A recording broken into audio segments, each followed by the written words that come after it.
कलेजी फ्राय बनवूया। मस्त झणझणीत सुकी अशी कलेजी फ्राय बनवूया। त्यासाठी तेल एकदम गरम करून त्यामध्ये खडे गरम मसाले घालूया। बारीक चिरलेला कांदा परतवून घेऊया। त्यामध्ये बारीक चिरलेला टोमॅटो घालून छान मिक्स करून घेऊया। नरम होईपर्यंत कांदा आणि टोमॅटो आपल्याला छान शिजवून घ्यायचं आहे। आलं लसूण मिरची पेस्ट घालूया। 2 ते 3 मिनिटे मिरची पेस्ट परतल्यानंतर त्यामध्ये कांदा लसूण मसाला घालूया। मसाल्याला तेल सुटेपर्यंत छान परतवून घ्यायचे आहे। त्यामध्ये हळद, धणे पावडर, गरम मसाला, लाल तिखट घालून मिक्स करून घेऊया। हे सगळे मसाले आपल्याला मंद आचेवर शिजवून घ्यायचे आहेत। मसाल्याला बाजूने तेल सुटलं पाहिजे।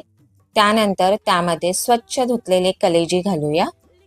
या अगोदर तुम्ही जर माझ्या चॅनलला सबस्क्राईब किंवा फॉलो केलं नसेल तर नक्की करा। पाणी न घालता 2 मिनिटे वाफवून घेऊया। चवीनुसार मीठ घालूया। कोणत्याही प्रकारचं वाटण आपण या कलेजीला लावलेलं नाहीये। थोडंसं पाणी घालूया।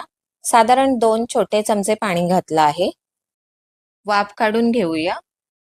हिरवी मिरची मध्ये चिरून घालूया। वरून कोथिंबीर घालूया। झणझणीत असा कलेजी सुक्का तयार आहे। चला तर मग पटकन चॅनलला लाईक, शेअर, सबस्क्राईब आणि फॉलो करा। बेल आयकॉनवरही क्लिक करा। Thank you.